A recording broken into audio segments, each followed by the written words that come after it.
very good evening and welcome to the program. Tonight our set is different. We're coming to you from Accra, Ghana, where I was attending the Forum on Internet Freedom in Africa 2018. So on the sidelines of this forum that is organized by the Collaboration on International ICT Policy for East and Southern Africa, CIPESA, I met the Zone 9 bloggers and I'd heard about their story from online conversations in the newspapers. And when I met them, I thought that their story was one that we should hear. So tonight we'll be hearing from them about their arrest, their detention, what happened while they were detained, and their next move. When they came out of prison, what did they vow to do for their country, Ethiopia, and also what they think about internet freedom. So let's begin our show and let's say it as it is.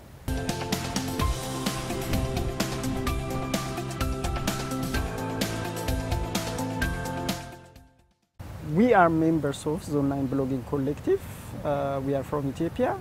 The Zone 9 Blogging Collective is a loose association of bloggers and human rights activists in Ethiopia who are concerned about human rights, political rights, and other social civil rights.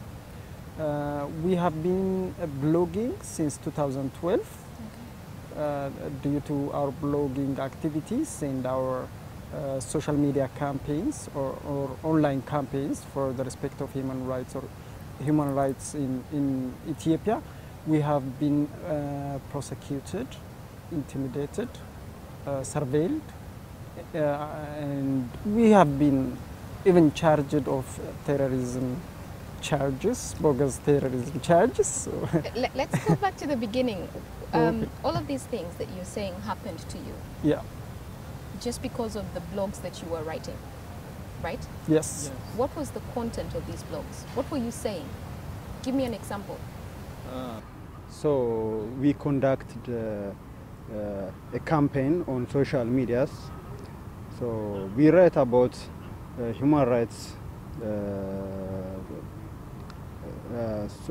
social economic rights, and other different stories actually.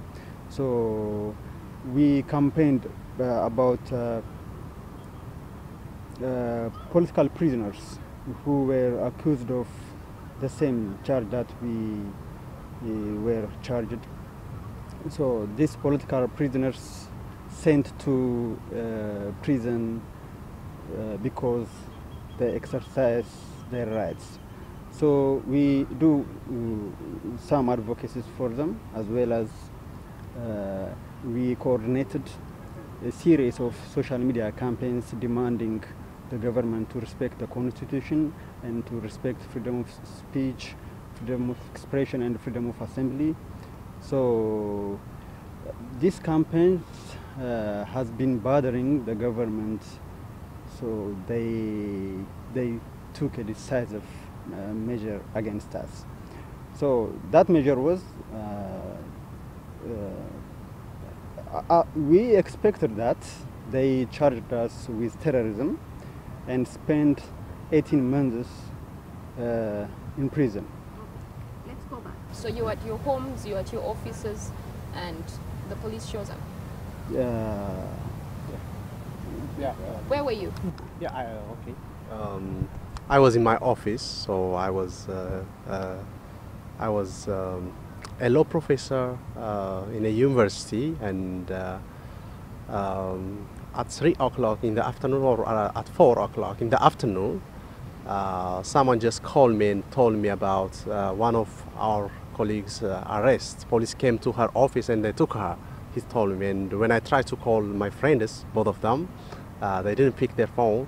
So I got worried and I just informed another friend of us that I think there is something going on. At that moment, just a security officer came to my office and asked me to go to the vice president's office, the vice president of the university, and then they just told me that they came to arrest me, and they showed me an arrest warrant, and we went to my place, my home. So they just searched everything. Yeah, I was complaining about the illegality of the search. They don't have a search warrant. It's after search hours and these things, but they don't care. Now, once we came, we can do whatever we want. So that's the moment that I was arrested from my office. So they had a search warrant? No search warrant, arrest warrant. They had an arrest warrant, but they no didn't search have a search warrant. Yep. What did the arrest warrant say? What were you being arrested for? Yeah, even the arrest warrant, they didn't show me in its full sense. Rather, they just showed me his name. I mean, Bafukadu Hailu and 10 defendants accused of crimes against the Constitution. That's what it says, and I didn't see any other name. So they don't want to show me. I don't know why. All right. So you're the ringleader because it was your name that was there? Yeah, but at first it was the case. Yeah, you know, we were doing this blogging and activism. Even the collective was an informal one. It was virtual, and each of us had our own jobs, different professions, different jobs. We did this because of our concerns about the respect of constitutional rights. You know, in Ethiopia, since the contested national election of 2005, it ended badly, by the way, the political space narrowed hugely. The civil society was weakened.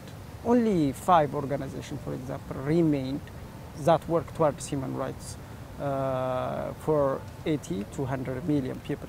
So there was weak press, media entirely in Ethiopia. So there was huge gap in this aspect. Either the media or the civil society was almost non-existent in Ethiopia. So we wanted to fill that gap. So as citizens, we just wanted to play our role in creating awareness about constitutional rights. We were not just demanding the government to respect them, but we were also demanding for awareness of the citizens about constitutionalism and everything. But you know. How do you know each other before this arrest? Were you friends? How did you come together and decide to start these campaigns that you were doing? We have never met before. We knew each other on our blogs. Each of us were bloggers, and we were active on social media. We used to give public political comments, so we came to know each other online then, since we had the same interest towards, you know, public participation in freedom of expression. So we came to know each other that way and formed the collective in 2012. All right. Yeah. So he's a lawyer, a lecturer as well. Yes. What do you do? I'm an IT expert.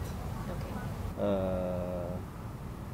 And I was also working on local government office by the time, and they I was with my friend actually when they arrested me. We were going out from some hotel. We were using internet there, and we had planned for the night, and we were out from the hotel, and while walking on the road, 2 pickup cars stopped in front of us, and around 6-7 plainclothes officers dropped from the car and show us something, a paper. I read around 5 names, but I didn't read his name on the paper. But yours was there. Yeah. Mine was there and his was there. Then they took us to. They put us on separate cars, and they took me to my house. I don't know how they know my house actually. So, and they conducted a search. They didn't have any search warrant, but they conducted a search at my house, and they took every paper they got, and they take me to Maakalawi, the infamous Maakalawi. It's a torture chamber in the capital, Addis Ababa. They took you to a torture chamber? Yeah.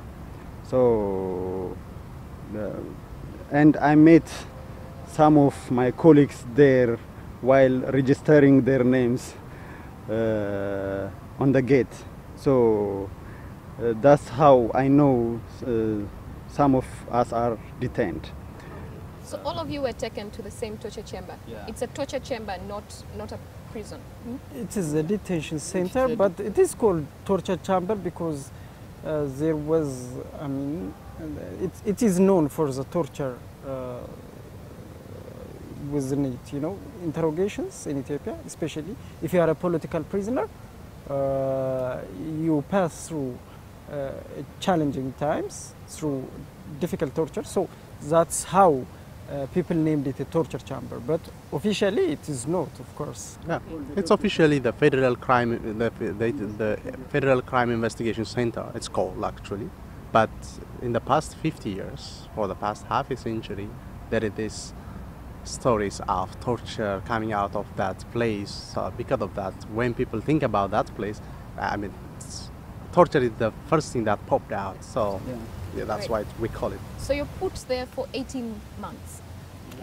No, for the first 3 months we were kept in that detention center. It's 3 called months. Maakalawi. Yeah, even Human Rights Watch, by the way, has developed a report about that detention center. It's titled "They Want Compassion," because people are beaten there for a compassion that is self-incriminating, a compassion that, you know, that forces you to admit the things you have never even think about, the compassion that incriminates you and incriminates others.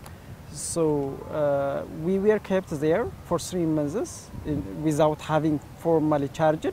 Then after about exactly for 84 days, we were charged of terrorism, bogus terrorism charges. They said that we were working with foreign elements to instigate some kind of color revolution in Ethiopia through some sort of instruments, let's say, that can be categorized as terrorism. But anyway, so we have to pass through a court proceeding that took about 18 months, or after we were formally charged, about 15 months. So at the end of the 18th month, since we were first detained, we were released because the court dropped charges. But previously, 3 months earlier, we were 9 when we were detained. Five colleagues were just released without any court order. They were just called out from the prison, and they were told after 15 months. 15 months? After 15 months, we were 9, 5 of us, I mean 5 members from the group were selected, including himself, and their names were called, and they were told that they are released.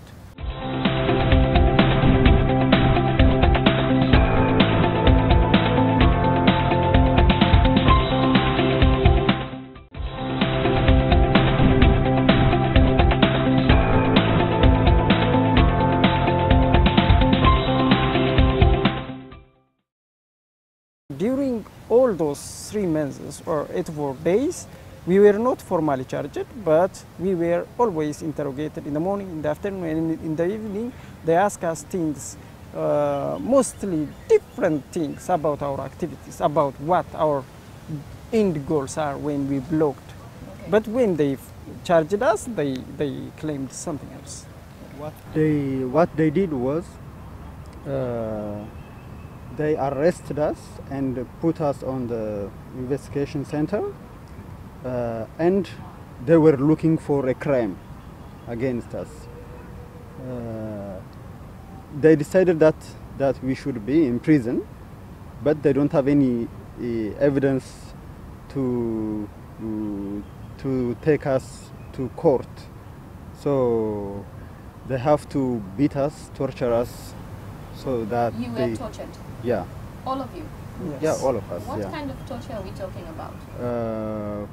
What exactly happened to you, for example? Okay, I have been in dark cell for 3 months.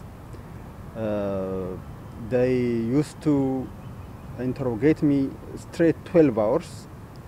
The room where I was locked 24/7. I was only allowed to go to toilet twice a day for 10 minutes. I didn't get a chance to see a sunlight. For this happened for 3 months. So they beat me, they spit on me. They did whatever they want until I admit that I commit that crime, which they wrote. So I have to sign on the paper they brought, so that I can be, so that the torture stops. So this happened during the first 3 months of our arrest. So after they finally charged us with terrorism, they took us to federal prison, which is relatively free. Yeah, I consider it as heaven, relatively. Yeah, but yeah, compared to where I was, it was somehow free. So being in that room we were kept incommunicado. Like we didn't have any lawyer. We couldn't communicate a lawyer. We can't see a family member. So for 18 months, you spoke to no lawyer, no family member? For the first 3 months, yeah. For the first 3 months, so they did whatever they want, and they actually did that so that they can get a confession from us. Did you confess? I don't have anything to confess, but I signed on the paper that they brought. To end the torture? To end the torture, yeah. So, and we heard many horror stories while there, but hearing those stories by itself was a mental torture for us. Yeah. So they finally charged us with terrorism and destabilizing the country, violating the constitutional order, I think. With the second charge, it was 2 charges: one terrorism and one is outrage against us. outrage against the constitution. So we went to court back and forth around 70 times. 70 times? Yeah. Through the whole time, like 18 months. So finally the court acquitted us all. So 5 of them were released before us.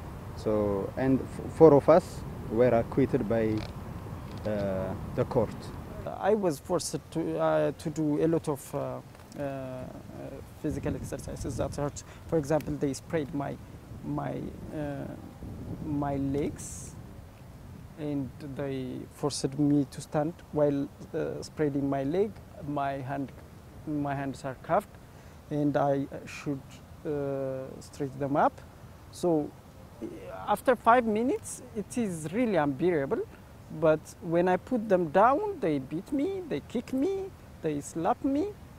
So it was, it was all a painful experience, but it's money.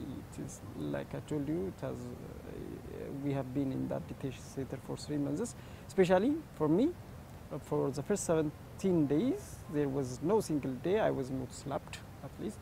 And I was interrogated in the morning, in the afternoon, and in the evening. Especially in the evening, it is horrible. It was horrible.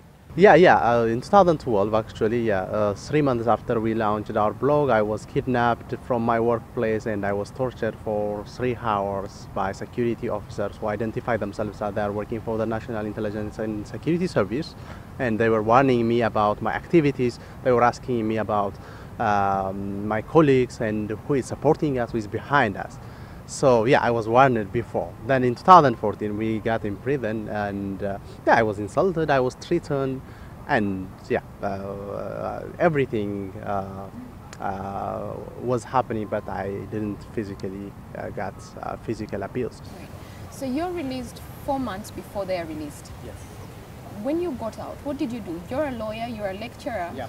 Did you say, I'm going to put up a fight for my friends who are still locked up? Of course, I mean, yeah, it was a very surprising thing. I mean, I remember it was a Friday afternoon, July 8, 2015. That was 10 days before President Obama's arrival to Ethiopia, and I was in a library reading a book, and I just heard my name that our prison colleagues calling names of relatives, and they say that get out. And I was asking them why I'm getting out, and they said, they didn't want to tell me first. And when I see two of our friends coming from another dorms in that prison facility, and by the door they give us a piece of paper that says your charge is withdrawn. And it was surprising, and I was disoriented, especially for the first few days. And we were confused why we got released. We were charged in the same charge. We were waiting for another adjournment in just 15 days, and out of all this, our 5 of us just got selected and released. So I think they want to confuse the public by releasing us. They try to caricature that some of us commit some crimes. I think that's the purpose. Otherwise, we didn't know, anyways. So yeah, in the next 4 months, we tried to to amplify our voice for our colleagues who were in prison. I used to write legal commentaries. I write many legal commentaries in those 4 months. What did you think when you found out that him and a few others had been released? Did you think they sold you out? What did you think? No, actually we were confused because we didn't know what the government officials were thinking. We thought that they are going to sentence us long years of imprisonment, and they are trying to split our voices. We were worried and afraid, but we trust our friends. We had strong communication and strong emotional attachment. We have passed through a lot, so we never suspected that the guys has got to do something with the government. No, we were just assuming that the government has planned something, so they wanted to split our voices, but it helped us for that matter, because they spoke out what hasn't been heard. They have passed through everything we have passed through. They know what happened in Makalawi. They know how we were charged. So they know what we have done before we were jailed. So it was helpful for us.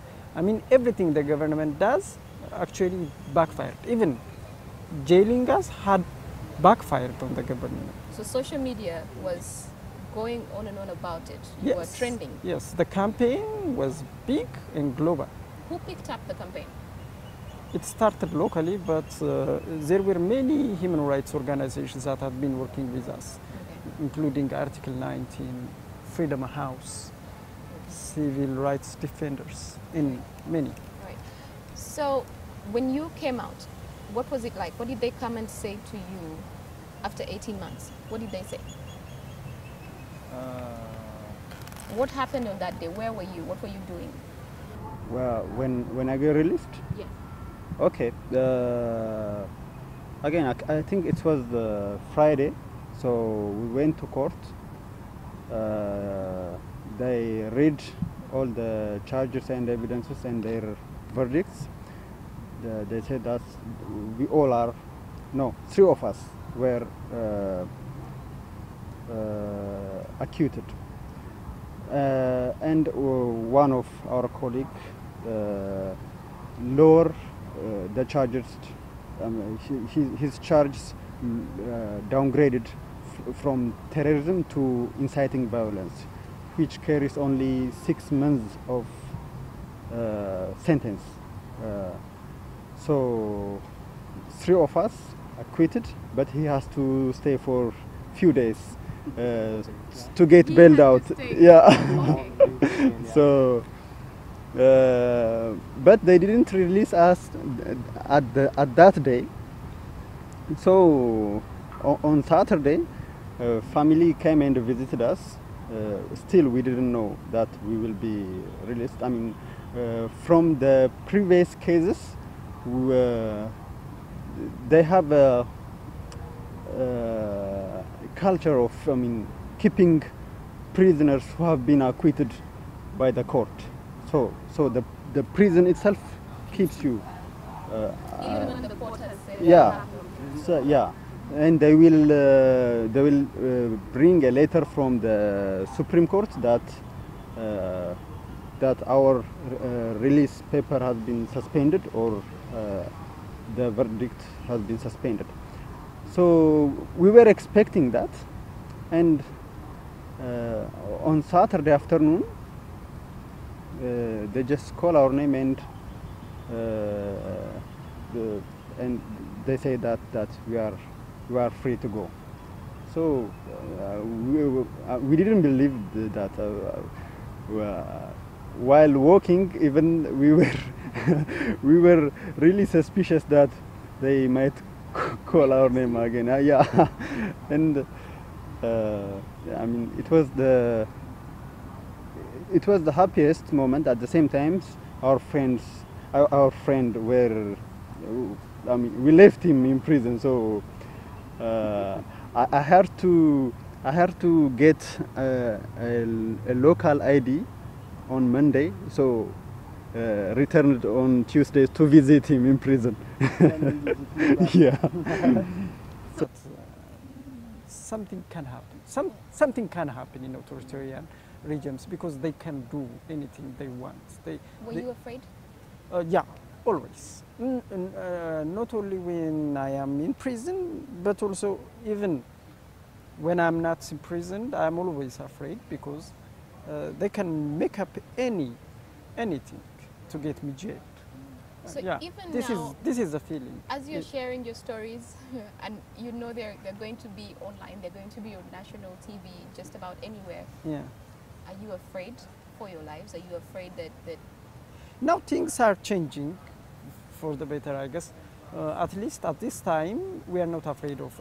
Even the state television is inviting us to tell our stories, our previous stories. Yeah. Last time, Abel, one of our colleagues who has been in jail with us, he was invited to talk about the Zone 9 blogging collective in the state TV because things are changing, and the government has actually admitted that it made mistakes in the past 27 years, and it was that the Prime Minister admitted that the government was terrorizing people. He actually said that the Constitution did not allow us to torture people. We have terrorized the people. So he even apologized during his inaugural speech. So somehow things are now relaxed. But even before things get relaxed this much, we have always promised to ourselves not to ever compromise on our freedom of expression because it is our bargaining power. It is, the freedom we are always fighting for. so you're still blogging? Yes. Visually, yeah, we are still active on the social medias, but we are not as we used to be in the past. The prison was a major hiccup in our life. So after our release, he got bailed out. The public prosecutor appealed against the decision of the lower court to free them. So, there was another year of ordeal. They went they go and forth to the court of law again and again. 70 times, you said? 70 times. Even after that, I mean, after their release, the public prosecutor appealed against the decision of the lower court, and the higher court was just, I mean, re-adjudicating on their case. So, I mean, it was difficult to continue as it used to be because there are a lot of things. When I tried to travel abroad, I was banned and my passport was confiscated for over 10 months.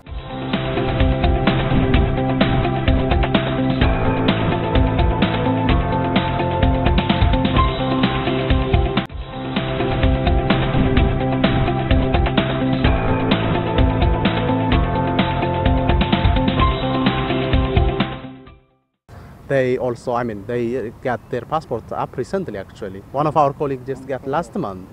Yeah, so for the last 4 years, I mean, there are problems, even if we got released in 2015. But even after that, there are, I mean, these problems. The government was just lingering with this, following us and everything. So because of that, I mean, we are not blogging as we used to be, but we try to amplify our stories, as well other political prisoners' stories in our blog, especially in 2016, 2015.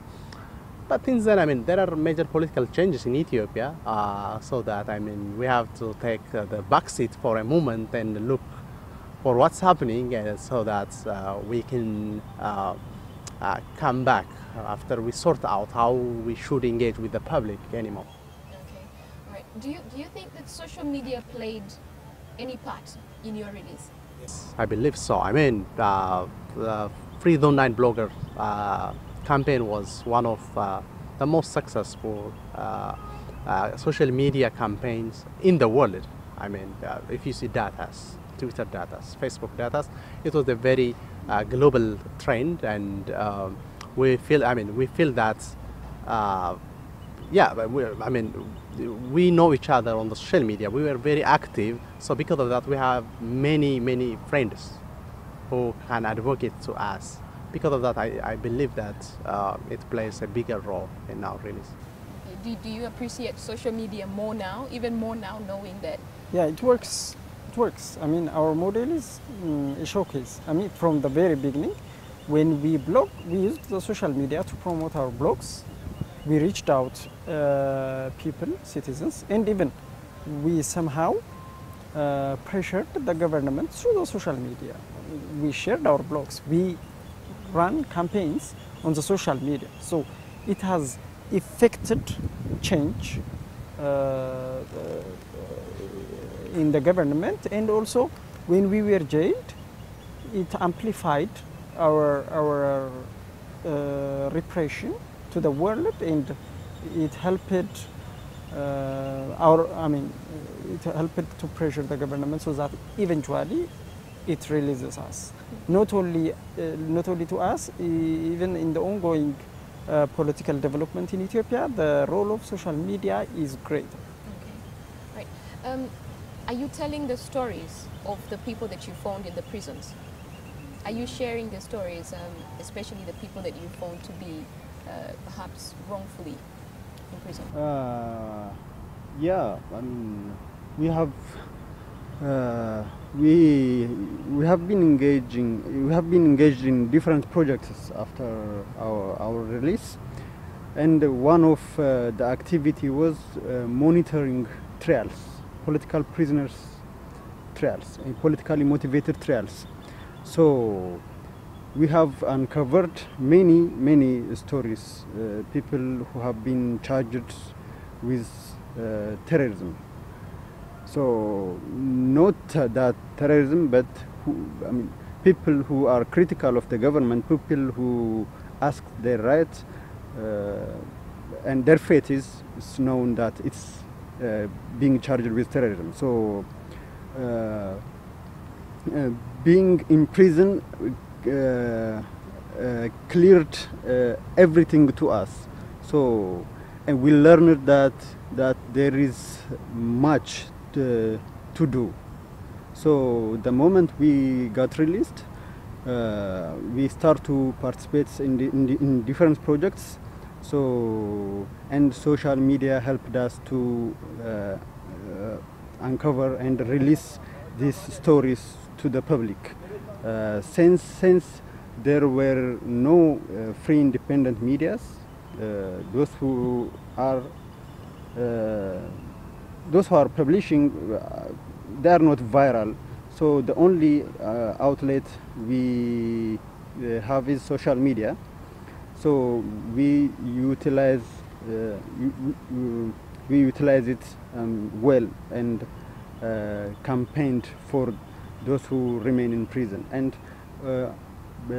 almost all political prisoners are now free at this moment. And social media played a big role on the recent positive development in the country.